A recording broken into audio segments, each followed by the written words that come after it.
Olá pessoal, boa noite. Sejam bem-vindos à nossa aula. Hoje nós vamos falar sobre psicose, clínica das psicoses. Eu sou o Dr. Manuel, diretor-geral da FAMET. Espero que todos sejam agraciados com um bom entendimento da aula ou do estudo sobre neurose ou clínica das neuroses. A neurose, aliás, psicose ou clínica das psicoses. Existem são 5 estruturas de transtornos mentais. A primeira é a neurose, a segunda é a psicose, é essa que nós vamos estudar hoje. A terceira é a sociopatia, a quarta é a psicopatia e a quinta é a perversão. Essas são as 5 estruturas dos transtornos mentais, sendo que das 5 estruturas, só uma é considerada loucura, que é a psicose. A neurose não é loucura, não é considerado, o neurótico não é considerado louco, sociopata também não, psicopata também não, perverso também não, apenas o psicótico. Por quê? Porque a psicose é considerada uma doença mental caracterizada pela distorção do senso de realidade. O psicótico ele perde o núcleo de realidade, ele perde o contato com a realidade. Ou seja, ele vive mais quando ele está, não apenas quando ele está no surto psicótico, aí se torna mais uma coisa mais intensa. Mas geralmente o psicótico ele perde a noção de realidade, ou seja, o contato com a realidade, os sensos críticos, analíticos dele ficam como que sem ação, sem execução, porque ele vive mais. Por que ele perde contato com a realidade? Você perguntaria. É porque o psicótico ele vive mais o imaginário, o ilusório, do que o real. Isso é diferente com o neurótico, por exemplo. O neurótico não perde o senso de realidade, ele não perde o contato com a realidade, porque ele vive o real, ele não vive o ilusório. É exatamente isso que faz a diferença, é uma das coisas que faz a diferença entre a psicose e a neurose. Na medida que o indivíduo perde o senso, ele tem o senso de realidade perdida, ele entra num processo de inadequação e falta de harmonia entre o pensamento e a afetividade. Então, na situação psicótica, ou seja, no quadro psicótico, o indivíduo ele entra, na medida que ele perde o senso de realidade, o contato com a realidade, ele entra num processo de inadequação com ele mesmo. E inadequação, a partir da inadequação dele com ele mesmo, ele entra num processo de inadequação com o ambiente, com a sociedade, etc. Ou seja, falta harmonia entre o pensamento e a afetividade. Essa é uma das características da psicose. Outros estudos consideram haver nas psicoses uma ruptura de regras, das regras e dos limites que presidem o intercâmbio entre a realidade percebida e pensada pelo indivíduo. Ou seja, a realidade percebida e a realidade pensada pelo indivíduo é uma distorção entre o que se percebe e o que se pensa. Não deve passar despercebida a importância de que fatores como temperamento, caráter, peculiaridades de ordem tipológicas, experimentam experiências anteriormente vividas e ambiente familiar ou social na formação e estruturação das psicoses. Essas situações ficam todas alteradas no quadro psicótico. Em termos de conceito, então se perguntaria o que é de fato psicose? Psicose, conceitualmente, é um quadro psicopatológico. E é um quadro psicopatológico clássico considerado pela psiquiatria, que é conhecido pela psiquiatria clínica, psiquiatria clínica e também pela psicanálise, como um estado psíquico no qual se verifica acentuada perda de contato com a realidade, é o que nós já acabamos de falar. Ou seja, no quadro psicopatológico clássico, o indivíduo que é reconhecido pela psicanálise e pela psiquiatria, o indivíduo passa a viver uma realidade psicopatológica, que é caracterizada pela perda, exatamente pela perda do contato com a realidade. Frequentemente, as crises do psicótico vêm acompanhadas por uma falta de crítica, de senso crítico. Ele perde também o senso crítico, o senso de insight, que se traduz numa capacidade característica de reconhecer o caráter estranho e bizarro das coisas. Ou seja, o psicótico, quando está mais fragilizado, ele perde a capacidade ou senso crítico e ele então perde a capacidade de reconhecer aquilo que é estranho em termos de comportamento, em termos de conduta e aquilo que é bizarro. Para ele não há uma diferença. Na psicose, o id é que prevalece na personalidade. Se encontra como fator predominantemente, um fator de influência na perda da realidade, com intensidade e momentos variados. Então, na psicose, quem prevalece sobre a personalidade não é o ego, é o id. O id porque é inconsciente, está relacionado com o inconsciente. Há uma conexão do id com o inconsciente. O id é inconsciente. Fazendo uma analogia de relação, o id se relaciona com o inconsciente. Por isso que na psicose, o que prevalece na personalidade do indivíduo é o id. Na psicose, na medida que o id prevalece, isso gera dois estados específicos, dois estados principais, por causa dessa prevalência do id na personalidade, já que o id é inconsciente. Decorre dessa relação duas realidades. A primeira chama-se despersonalização. O que é despersonalização? O indivíduo diz que ele se desconhece, ele deixa de se conhecer a si mesmo, ele perde o senso de autoconhecimento. A despersonalização diz respeito ao conhecimento do indivíduo sobre si mesmo e sobre o seu ego, o desconhecimento sobre si mesmo e sobre o seu ego.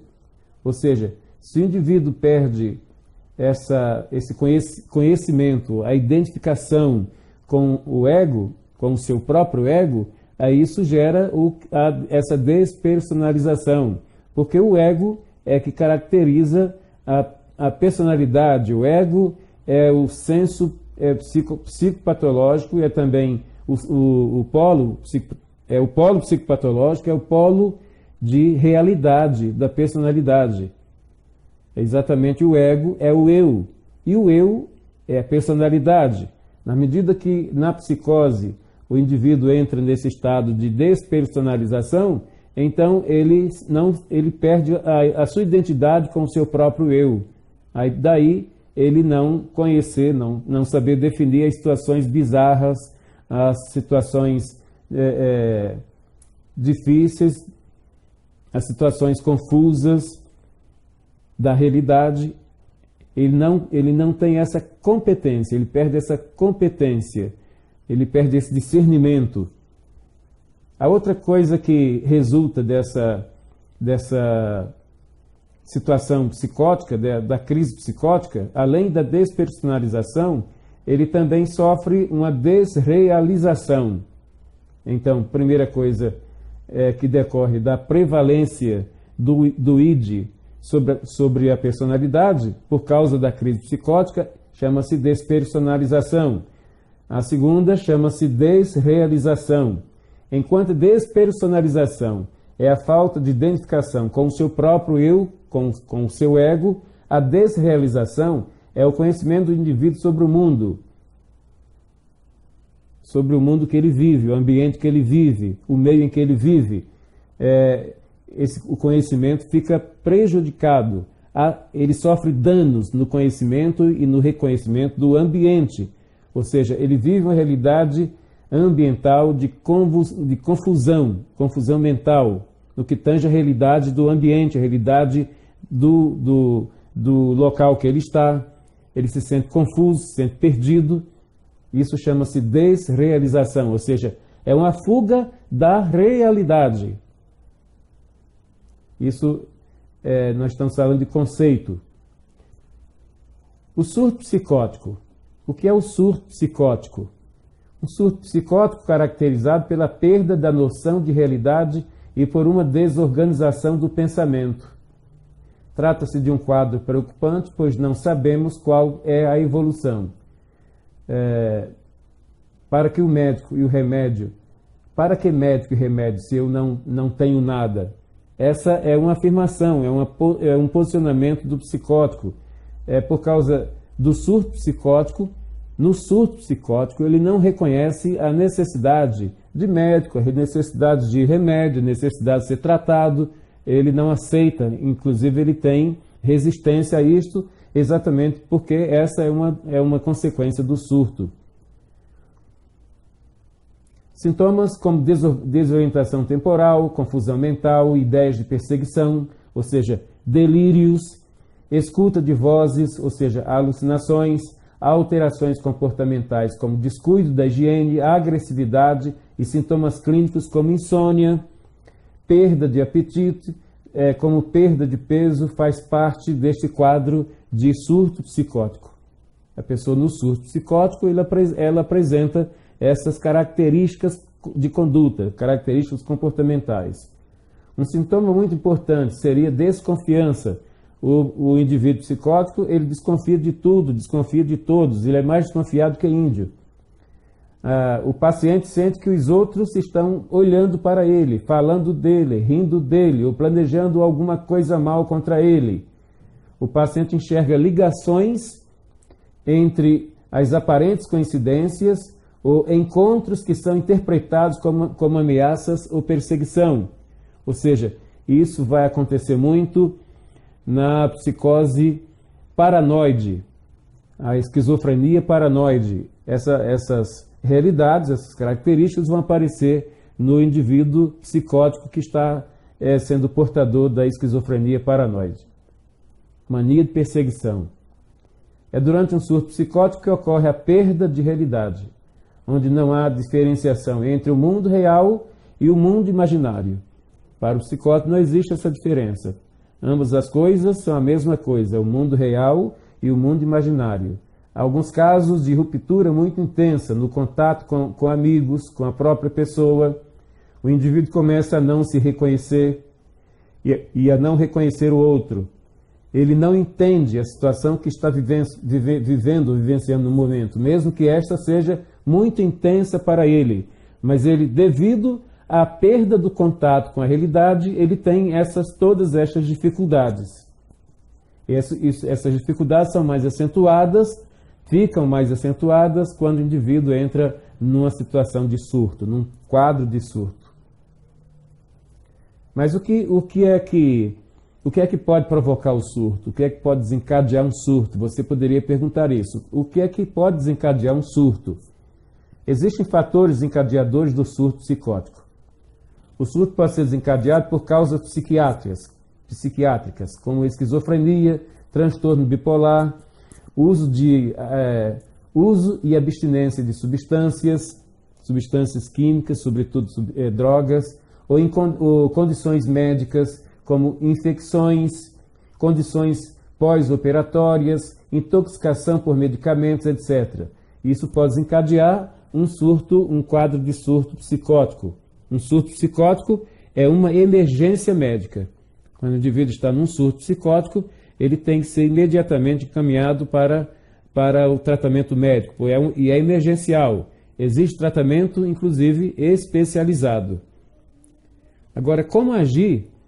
Você perguntaria, outra pergunta que você pode fazer: como agir com relação ao indivíduo que está num surto psicótico. Você percebeu que o indivíduo está num surto psicótico, então você precisa de imediatas atitudes, de imediatas decisões. Por exemplo, aqui vai algumas delas. Não confronte a pessoa em surto, porque se você confrontar uma pessoa que está em surto, ela pode ficar agressiva. Mantenha uma postura neutra e compreensiva até que a ajuda especializada chegue. Ou seja, se o indivíduo entrou em surto psicótico, então procure ficar neutro no que tange às agressividades dele, às atitudes agressivas dele, não confronte, não discuta. Isso, se você fizer isso, você vai correr um risco muito sério, o risco de ser agredido. Segunda coisa, proteja o ambiente. Você percebe que a pessoa entrou num surto psicótico, então proteja o ambiente. Como assim? Afastando objetos que podem ser usados para agressão, como facas, armas e utensílios perigosos. Então você protege o paciente, protege o ambiente, afastando estas coisas, para que o psicótico no surto não tenha acesso a estas coisas, porque ele pode usar para agredir. A terceira coisa, vigie a pessoa se houver risco de fuga ou autoagressão. A pessoa em surto psicótico, ela tanto pode agredir outros, como pode se autoagredir. Ou seja, ele pode se esfaquear, ele pode se mutilar. Eu tive um paciente que, certa feita, sumiu do tratamento e eu procurei saber. Ele morava em Três Marias, vinha uma vez por mês ao meu consultório e, certa feita, ele sumiu. E aí eu procurei, depois eu fiquei procurando por esse paciente até que consegui falar com uma irmã dele. Esse paciente tinha falecido. Mas como que ele faleceu?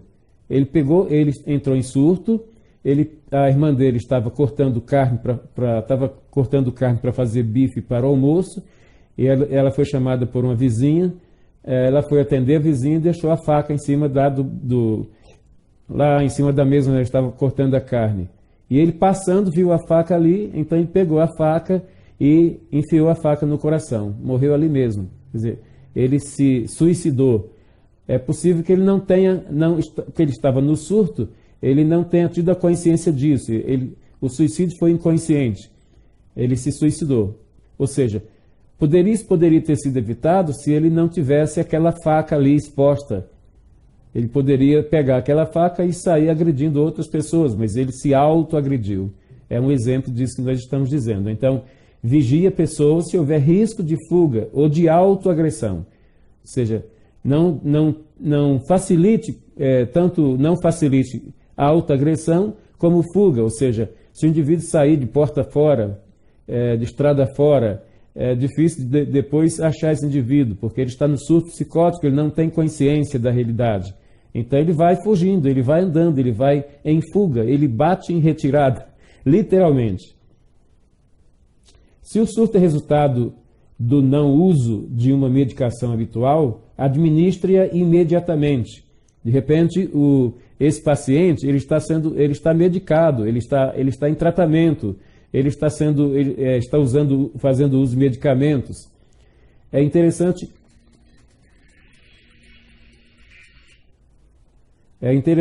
que haja alguém da família vigiando essa postura, vigiando se ele está realmente fazendo uso do medicamento normalmente ou se ele não está tomando medicamento. Isso não é uma coisa incomum. Eu tenho alguns pacientes eu tenho uma paciente que tentou suicídio. Uma paciente que tentou suicídio e ela está em tratamento comigo e também como psiquiatra, mas ela se recusa a tomar os remédios psiquiátricos. Ela passa, às vezes, um mês inteiro sem tomar os remédios psiquiátricos. Quando ela vem, eu sempre pergunto, como é que está a medicação? Você está fazendo uso da medicação corretamente? Ela diz taxativamente, não, eu não quero tomar medicamento, eu não preciso de medicamentos. Ou seja, é preciso que haja um parente, alguém que tenha um bom relacionamento com esse paciente para que o convença a tomar medicação. Porque se não toma medicação, o quadro piora. Isso é em qualquer patologia ou psicopatologia. Se o indivíduo não toma medicação, é claro que ele vai estar contribuindo para o agravamento da patologia ou da psicopatologia. Se a pessoa em surto estiver sob tratamento, entre em contato com o profissional que o atende ou atende para orientações específicas. O paciente está em tratamento, então você deve, alguém da família que acompanhe esse paciente deve estar sempre fazendo contatos com o médico, com o profissional que está ministrando esse tratamento, para estar sempre se observar, principalmente se observar situações, condutas, comportamentos estranhos desse paciente em relação à medicação. Então, é interessante que esse parente, essa pessoa, ou esse cuidador, tenha um contato direto com o médico para que possa receber orientações e possa ajudar esse paciente. Se houver risco de agressividade, o que você deve fazer? Como, por exemplo, agressividade contra si mesmo, como suicídio ou homicídio iminente, deve-se entrar em contato com a polícia para garantir a integridade da pessoa, da própria pessoa, ou garantir a integridade das pessoas à sua volta, daqueles que estão vivendo ali o momento do surto. Se você observa, se há um parente que está muito próximo dele, observa que há essa possibilidade de ele agredir ou se suicidar, de repente a conversa do indivíduo, uma pessoa que está na área de risco de suicídio, o psicótico está sempre nessa área de risco do suicídio, como você pode identificar quando uma pessoa seja psicótica ou não, e está dentro da área de risco de suicídio? Quando essa pessoa, você identifica quando essa pessoa começa a dizer palavras como a vida não faz mais sentido para mim, eu não encontro motivação mais para a vida, não vale a pena viver. Quando você orienta essa pessoa a buscar emprego e aconselha essa pessoa a buscar emprego, ela sempre sai com essa conversa. Porque trabalhar não vale a pena. Ela busca alguém como referência. Vê fulano estudou tanto, fez tanta coisa na vida, mas está desempregado, não consegue emprego, está passando necessidade. Então, essa coisa de buscar emprego, isso é uma ilusão, isso não vale a pena. Então, quando você observar uma pessoa, seja quem for, psicótica ou não, usando esse tipo de conversa, esse tipo de comunicação, tenha um cuidado mais acurado, porque ela pode estar na área de risco de suicídio. Por fim, caso os acompanhantes consigam manejar o indivíduo, ele deve ser encaminhado para um serviço médico de emergência, preferencialmente com atendimento psiquiátrico. Então, estas são as 7 atitudes que você pode colocar em prática, colocar em ação, quando você perceber que esse paciente, esse parente, esse paciente está com tendência para o suicídio ou com tendência para a automutilação. Os principais sintomas. Quais são os principais sintomas de uma pessoa que está num quadro de surto psicótico? Primeiro sintoma, o pensamento fica desorganizado. Os pensamentos são desorganizados. A pessoa não tem assim um senso de organização, não existe. Sabe aquela coisa de você dizer, fulano não está falando coisa com coisa? Sempre se fala isso quando alguém está confuso no seu linguajar, na sua comunicação. Fulano não está falando coisa com coisa. A pessoa que não está falando coisa com coisa é porque ela está com os pensamentos desorganizados e não se entende bem o que a pessoa psicótica está dizendo, não faz sentido o que ela diz. Pode haver dificuldade de concentração, os pensamentos podem estar acelerados ou muito lentos. Esses são sintomas de uma pessoa psicótica e principalmente que está no surto psicótico, no quadro do surto psicótico. O segundo sintoma, dentre os principais sintomas, são as alucinações. O primeiro são pensamentos desorganizados. O segundo sintoma são as alucinações. O que são alucinações? São alterações da percepção. O psicótico vê coisas, ouve vozes ou sons, sente sabores que não existem na realidade, pode ouvir vozes de perseguição, ver animal querendo atacá-lo, que não existe naquele ambiente. Isso são alucinações, ou seja, as alucinações são consequência de alterações da percepção. nós temos na nossa mente, nós temos no nosso psiquismo, dentre os mecanismos de defesa, nós temos um mecanismo chamado de senso perceptório. Esse mecanismo, senso perceptório, é o que determina as nossas percepções, as percepções da realidade, das realidades à nossa volta, as percepções daquilo que não é real, é apenas imaginário, ou seja, você que é saudável, é sadio, você tem a sua percepção, o senso perceptório equilibrado. Quando o senso perceptório está desequilibrado, isso facilita as alucinações, ou seja, porque a percepção está alterada. E isso acontece muito num quadro psicótico. O terceiro sintoma são os delírios, ou crenças falsas. Delírio, assim como alucinações são alterações da percepção, delírio é uma alteração do conteúdo do pensamento. Definindo as duas coisas. Enquanto alucinações são alterações da percepção, delírios são alterações do conteúdo do pensamento. Há delírios de grandeza, por exemplo, eu sou o presidente do país, eu sou o presidente deste país, eu sou Dom Pedro II, delírios de grandeza. Há delírios de ciúme, uma pessoa que é muito ciumenta, sabe aquela música?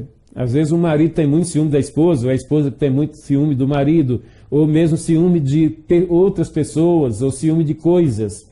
Então, essa pessoa é igual aquela música do Roberto Carlos, que diz assim, os botões da blusa que você usava. Esse indivíduo tem delírios, ou crenças falsas, ele tem ciúme até dos botões da blusa da pessoa amada. Cuidado. Perseguição, delírio de perseguição, você está me perseguindo.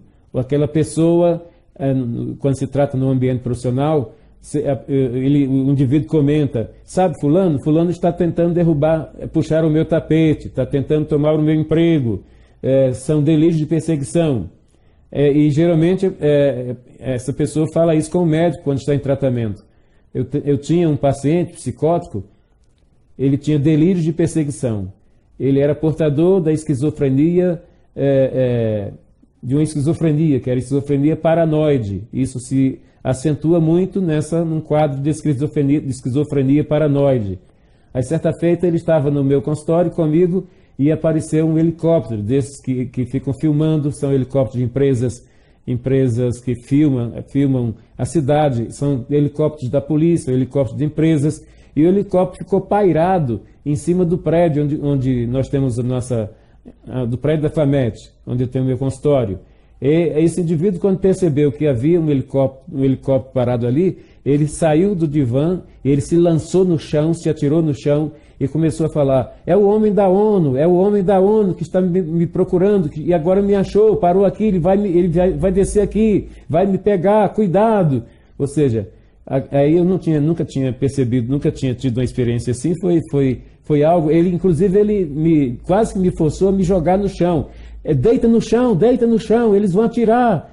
Aí, para satisfazer o anseio, a vontade dele, eu me deitei no chão, fiquei do lado dele. Ou seja, o apóstolo Paulo diz, para a gente se fingir de louco, para compreender o louco. Chorai com os que choram, ok? São coisas assim. Então, eu fiquei ali uns bons minutos deitado no chão ao lado dele, até que o helicóptero foi embora. Aí ele falou assim, o homem da ONU foi embora, ele não me encontrou, ele não conseguiu me encontrar, graças a Deus, graças a Deus. Aí, é uma situação chocante, né? Então, delírio de perseguição. Naquele momento ele estava tendo ali um delírio de perseguição. Esse é um exemplo que eu estou dando. Também o indivíduo está aqui, ele diz assim, ele está aqui para me matar, sabe fulano, aquele cara ali, ó, ele está aqui porque ele está me perseguindo, ele quer me matar. São delírios de perseguição, delírios de medo, né? Existem delírios místicos. Por exemplo, o indivíduo se apresenta para você, pergunta o seu nome, e você diz, o meu nome é João. Aí ele se apresenta para você dizendo, eu sou Jesus Cristo. É um delírio místico. A pessoa crê, de fato, ser isto real. E nada o convence de que o que ele está falando não é real. Se o indivíduo diz para você que é Dom Pedro II, que é Jesus Cristo, que é o presidente Bolsonaro, não discuta com ele. Porque se você disser o contrário, ele vai te agredir. Ele vai dizer para você, você não está acreditando em mim, você está pensando que eu estou mentindo, eu não sou mentiroso. E aí, daí a situação pode ficar bem conflitual. Porque o psicótico, concluindo esse ponto, o psicótico não vive, ele não tem um núcleo de realidade, ele não tem um contato com a realidade, ele não acontecendo isso, ele não tem um senso de realidade. Então, quando se diz que o indivíduo não tem um senso de realidade, já se percebe que esse indivíduo ele vive o ilusório, não vive o real. Então, o psicótico, na maioria do seu tempo, ele vive o ilusório e não o real, não a realidade. Outra coisa são mudanças de sentimento. Ocorrem sem razão aparente. É também um fator desencadeador. Mudança de sentimentos. Isso ocorre sem que haja um motivo para que ele mude os seus sentimentos. Ele apresenta sensação de isolamento do mundo, estranheza, como se tudo se movesse em câmera lenta, e ora muito alegre, ora muito deprimido, ou sem nenhuma razão, ora sem emoções, como se ele agisse como se ele fosse uma máquina, como se ele fosse um robô. Ou seja, é a mudança de sentimentos do psicótico. Mudanças de comportamento. A pessoa pode estar acelerada e agitada ao mesmo tempo, andando de lá para cá o tempo todo, ou extremamente parado, ou seja, isso significa catatonia.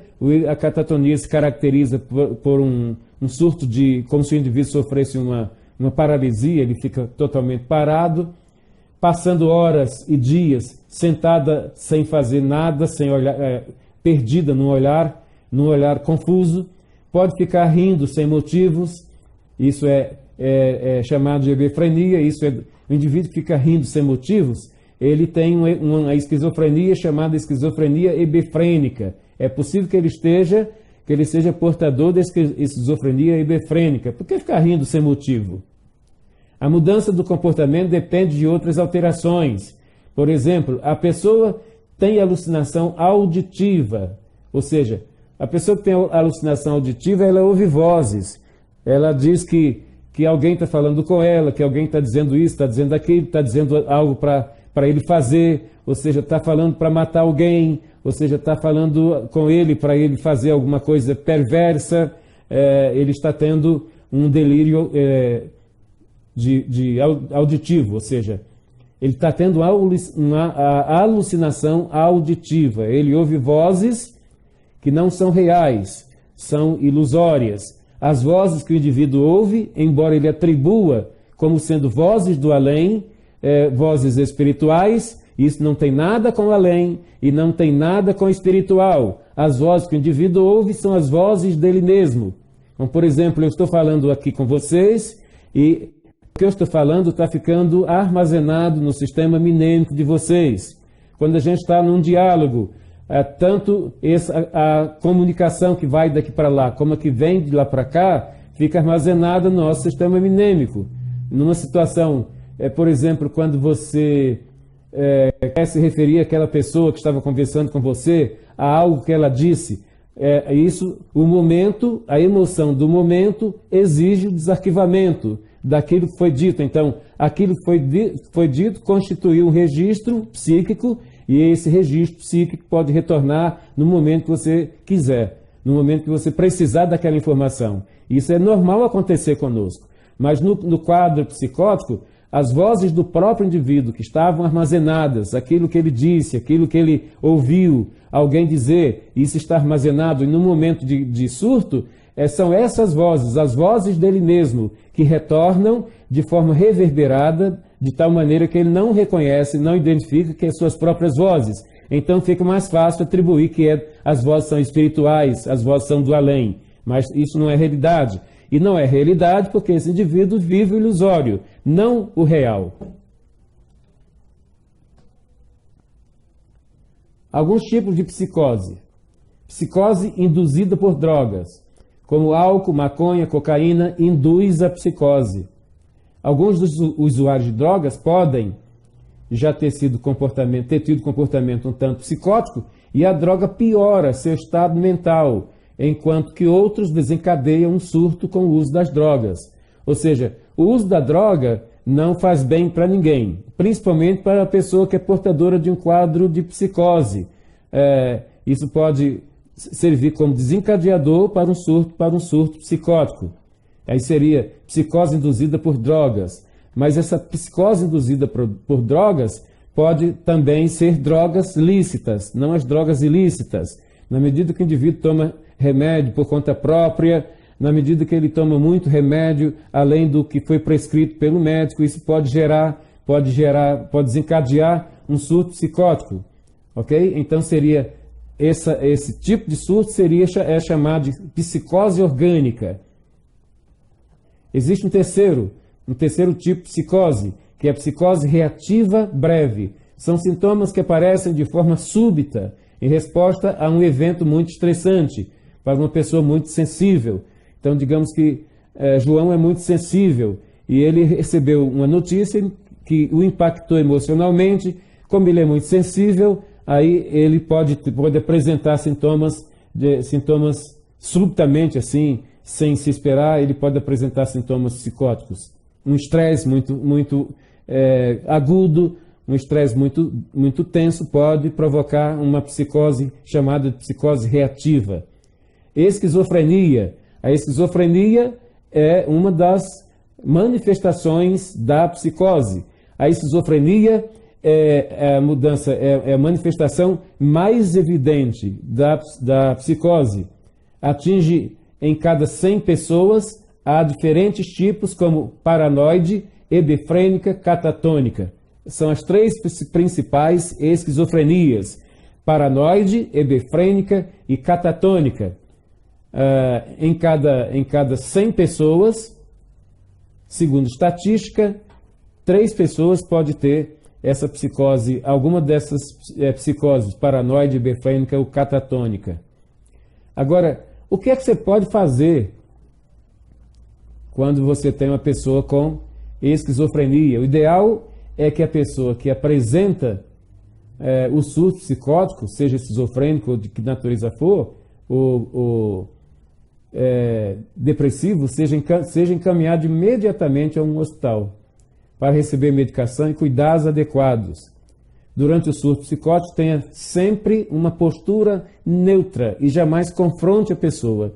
É bom que isso fique bem gravado, bem nítido na nossa mente.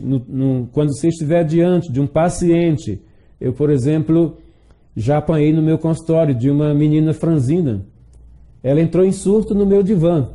De repente, assim, foi uma situação súbita. Eu estava sentado na frente dela, na minha cadeira do analista, e de repente eu disse algo para ela que desencadeou a atitude psicótica dela.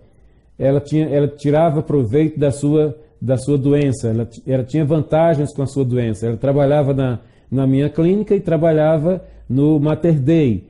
Então, quando ela não estava de licença lá no Mater Dei, ela era fisioterapeuta. Quando ela não estava de licença no Mater Dei, ela estava de licença na clínica Clisaf. Aí o próprio marido dela estava constrangido, já vinha assim, constrangido por isso já há algum tempo. Aí falou comigo, ele era inclusive farmacêutico no Mater Dei. Aí ele vivia constrangido com isso, eles eram casados há 3 anos. Aí ele veio conversar comigo, ela era minha funcionária inclusive, porque eu era vice-diretor da clínica. Aí ele veio conversar comigo para eu convidá-la para fazer análise, para ver se ela superava essa conduta, esse comportamento. Então ela aceitou o tratamento. Ela já estava há 6 meses comigo. Quando um dia eu disse para ela que eu tinha chegado a uma conclusão que ela não queria ser curada. Ela não queria, porque ela perguntou, por que eu não quero ser curada? Eu disse, porque você tem proveitos, você tem gozo com a sua doença, com o seu transtorno. Ela ficou sisuda, assim, me encarando. De repente ela se levantou de súbito e me deu um soco na cara. Não pegou o soco na cara, mas o soco passou de raspão na minha orelha, porque eu tirei a cabeça fora, né? Aí passou de raspão, eu consegui dominá-la, levá-la de volta para o divã. Aí chamei uma médica do consultório do lado e pedi que ele aplicasse uma injeção. Ela dormiu durante 1 hora no divã. Depois, quando ela voltou do sono, aí ela não sabia o que tinha acontecido, não tinha consciência do que tinha acontecido, e eu deixei assim de graça. Então, em casos graves, a internação psiquiátrica é necessária para investigação e realização de intervenções apropriadas. Nesse caso dessa fisioterapeuta, ela foi internada para um tratamento mais sério, mais severo, tratamento psiquiátrico.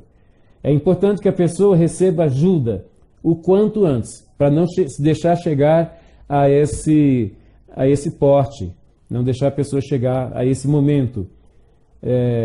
Pode tomar decisões, ela pode tomar decisões precipitadas, como causar danos a si mesma ou causar dano a outrem ou à própria sociedade.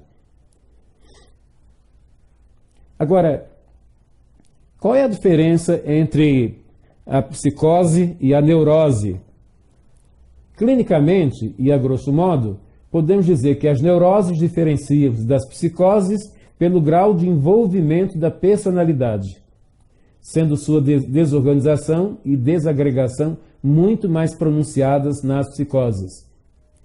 O neurótico, em alguns momentos, ele vive confusões mentais, mas não confusões em termos que envolvam a personalidade, em termos de desorganização e de desagregação da própria personalidade, como é o caso da desrealização e da despersonalização.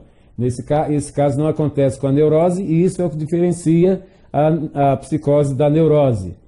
Nas psicoses, alguns aspectos da realidade são negados e substituídos por concepções particulares do indivíduo, que atendem unicamente às características da doença desse indivíduo. Então, eis aí as duas diferenças fundamentais entre psicose e neurose. O psicótico é considerado o louco, o neurótico não é considerado louco. A sintomatologia psicótica caracteriza-se principalmente pelas alterações a nível de pensamento, de afetividade e, consequentemente, todo comportamento e toda performance existencial do indivíduo são comprometidos. Isso não acontece com a neurose. Manifestações da psicose. A psicose se divide em 2 tipos principais. São a esquizofrenia e transtorno de afeto bipolar. São os dois principais tipos de psicose. Divide-se em esquizofrenia. Esquizofrenia tem como características principais a fuga da realidade, as manias de perseguição, as alucinações, dentre outras. Isso é da esquizofrenia. Na neurose não existe isso. A esquizofrenia tem as seguintes subdivisões: esquizofrenia catatônica. Segunda divisão, esquizofrenia befrênica ou desorganizada. E a terceira é a esquizofrenia paranoide. O segundo tipo de psicose é o transtorno de afeto bipolar, ou seja, o transtorno bipolar é uma derivação da psicose, é psicótico. Tem por características picos muito grandes de humor em pequenos espaços de tempo, em alguns aspectos assemelha-se à depressão, a mania, a euforia. Por estes 2 aspectos, esse transtorno também é conhecido como psicose maníaco-depressiva.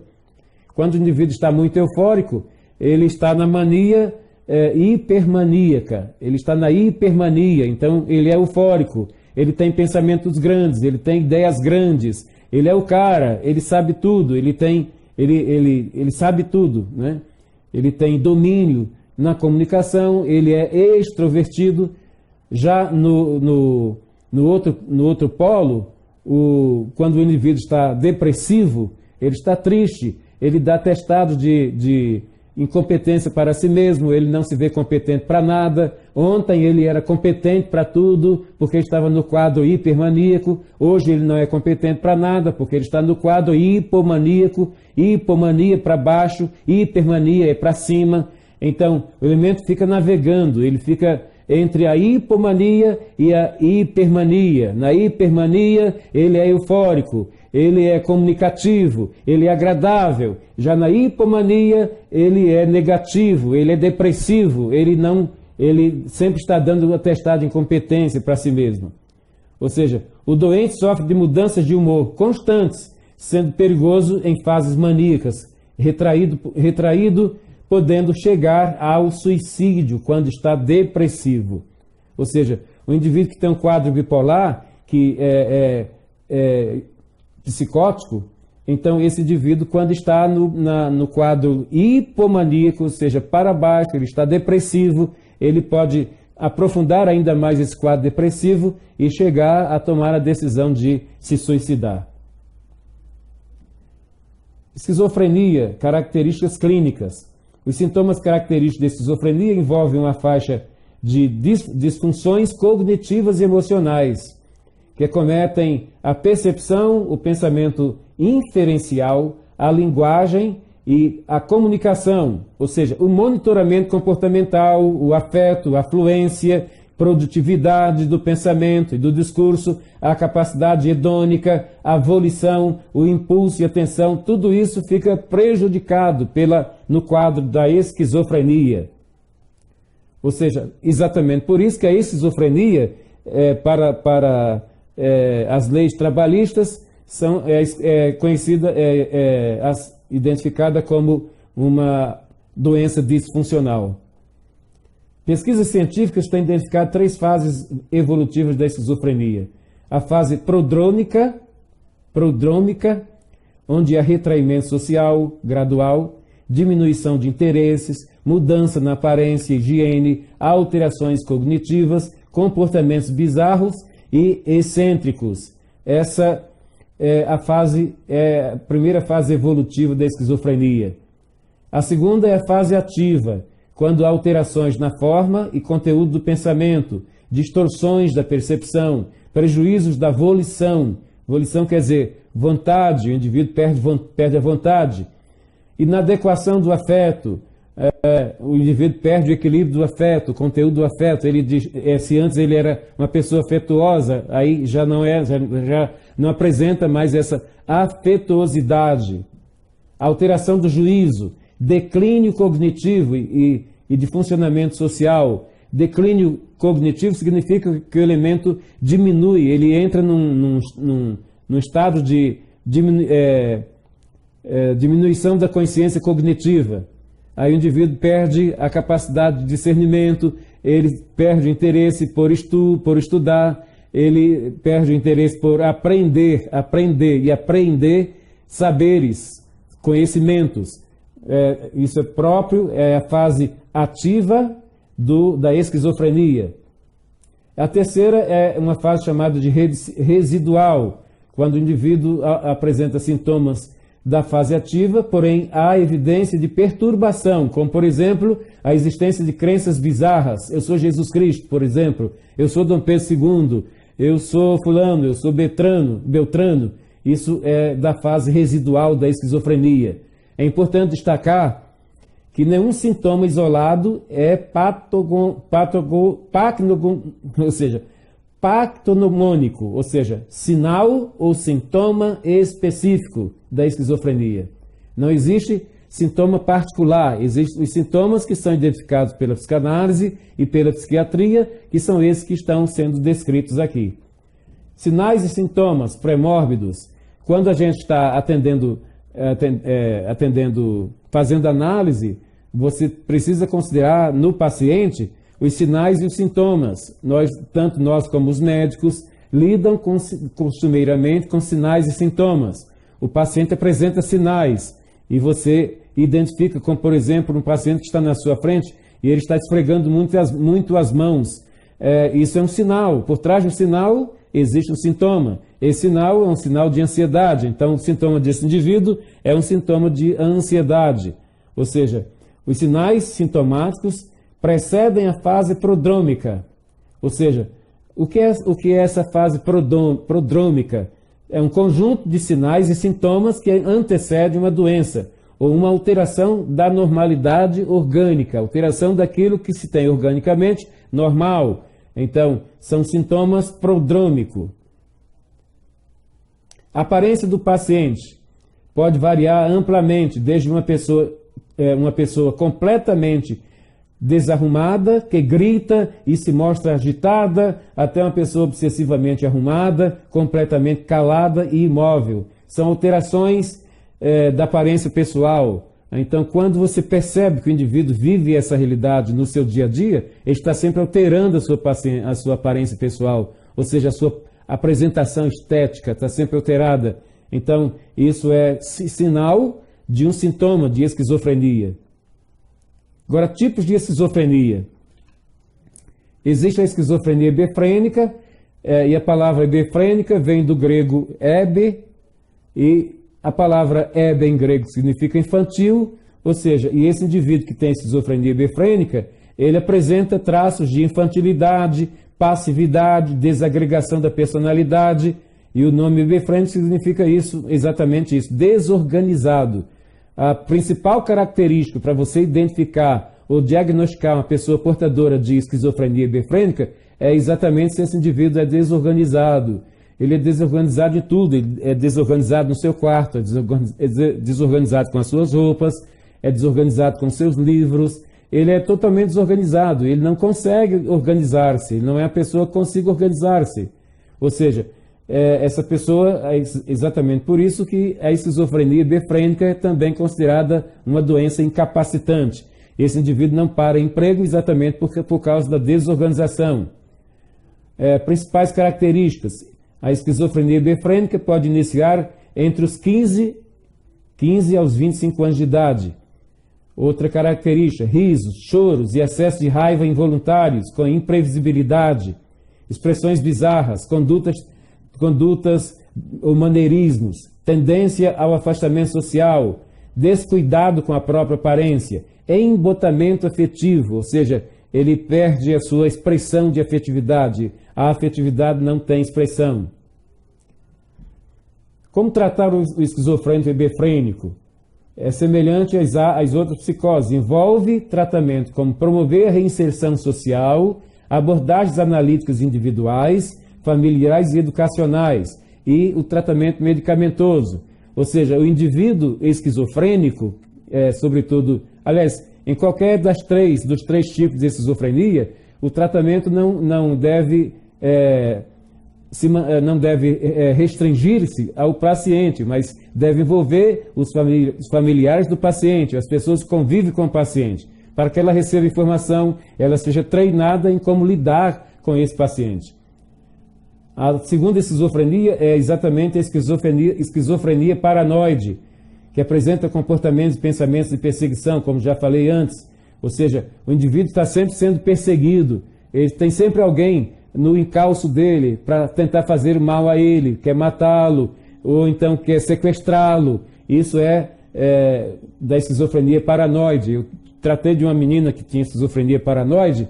Ela não saía de casa, não saía da sua casa, quando a sua sombra estava do lado dela ou estava atrás dela, porque ela interpretava a sombra dela como sendo um perseguidor. Era alguém que estava perseguindo, aquela sombra era o seu perseguidor. Então ela não saía de casa em horário em que a sombra estivesse ao lado ou atrás dela. Isso é da esquizofrenia paranoide. A esquizofrenia paranoide tem os delírios auditivos, ou seja, de ouvir vozes, e tem as alucinações, ou seja, de ver coisas, ver pessoas, etc. Ver alguém dando ordens. Isso é da esquizofrenia paranoide.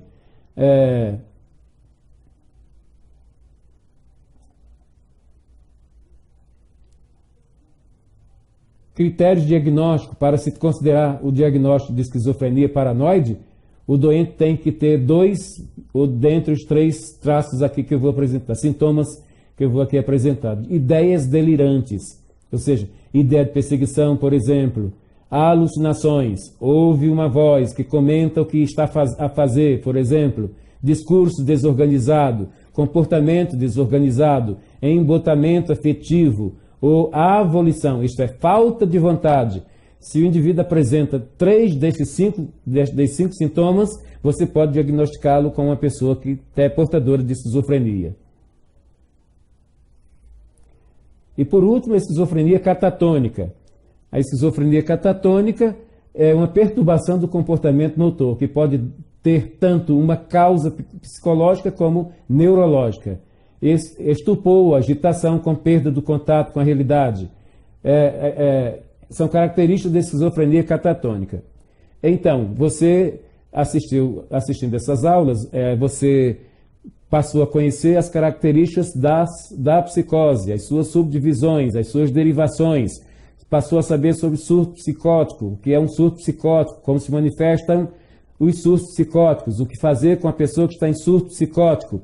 Agora, espero, como seu professor, que você tire proveito desses estudos para aprofundar pesquisa sobre psicose. A gente estuda em sala de aula, mas o que se estuda em sala de aula ou em aula online não é suficiente para você ter um conhecimento global. Para que você tenha um conhecimento global, procure pesquisar sobre psicose, para que você tenha não só um conhecimento superficial, mas um conhecimento global, um conhecimento total. Que você tenha um bom aproveitamento e que você seja vitorioso nos seus estudos em relação a não só a psicose, mas a psicanálise de modo geral. Seja vitorioso, ok? E boa noite.